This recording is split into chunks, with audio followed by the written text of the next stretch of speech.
విష్ణు సహస్రనామం విశిష్టత.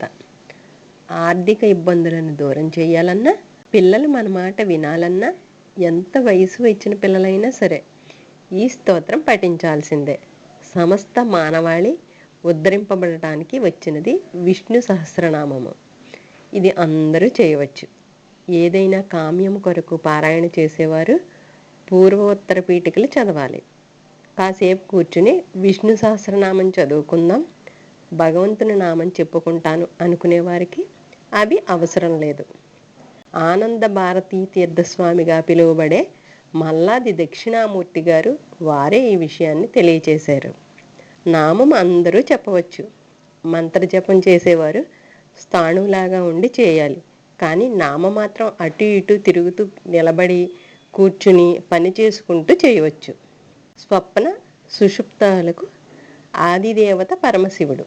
అందుకని రాత్రి నిద్రపోయే ముందు 3 మార్లు శివనామం చెప్పి పడుకోవాలి. జాగృతికి ఆదిదేవత శ్రీ మహావిష్ణువు.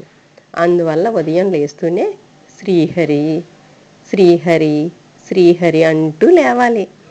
శాస్త్రంలో మంచం మీద పడుకుని ఏదీ చెయ్యడాన్ని అంగీకరించదు. కానీ విష్ణు సహస్రనామానికి ఆ నిబంధన లేదు. ఏకవస్త్రగా ఉన్న ద్రౌపదికి రక్షణ కల్పించింది శ్రీ మహావిష్ణువు ప్రార్థన. అనారోగ్యంతో ఉన్న వ్యక్తి మంచం మీద ఔషధం కూడా సేవించకూడదు. గజేంద్ర మోక్షం ఉదయం లేవగానే ఎవరు భావన చేస్తారో దుస్వప్న ఫలితాలు తొలగిపోతాయి. కానీ మంచం మీద నుంచి లేస్తూనే విష్ణు సహస్రనామం చదవాలనుంటే చక్కగా చదువుకోవచ్చు. నిబంధనలు ఏమీ లేవు. దుస్వప్నే స్మర గోవిందం, సంకటే మధుసూదనం, కాననే నారసింహంచ పావకే జలసాయనం. విష్ణు సహస్రనామాన్ని ఎవరు పట్టుకుంటారో ఇహమునందు రక్షణ, పరమునందు పరమేశ్వరుని చేరుకునే మార్గం సుగమం అవుతుంది. శంకరులకు ఒకసారి సరస్వతీదేవి సాక్షాత్కరించి కలి ఉద్ధృతి పెరిగిపోయిన రోజుల్లో లోకాన్ని రక్షించగలిగిన అద్భుతమైన సహస్రనామ స్తోత్రం విష్ణు సహస్రనామ స్తోత్రమే. అది సంజీవని ఔషధి వంటిది. కాబట్టి నీవు దీనికి భాష్యం రాయాలి అని పలికింది. విష్ణు సహస్రనామానికి శంకరులు భాష్యం చెప్పారు. ఆ తరువాత ఉత్తర భారతదేశంలో దానిని రామస్వామి వారు రాశారు. భీష్మాచార్యుల అనుశాసనమే విష్ణు సహస్రనామ స్తోత్రం. ఆచార్యుడైన భీష్ముడు చెప్తుండగా ఆచార్యులకే ఆచార్యుడైన శ్రీకృష్ణ పరమాత్మ వింటుండగా వచ్చి మరొక గురువైన శంకర భగవత్పాదులచే భాష్యాన్ని పొంది విష్ణు సహస్రనామం త్రివేణీ సంగమం అయ్యింది. విష్ణు సహస్రనామం చదవటం అంటే పరమేశ్వరుని చేరుకునే మార్గంలో ప్రయాణం చేయడం. భగవంతునికి సహస్రనామాలతో పూజ చేయాలి. కుదరని పక్షంలో 108 నామాలతో చేయాలి. 108 రక్షణ హేతువు.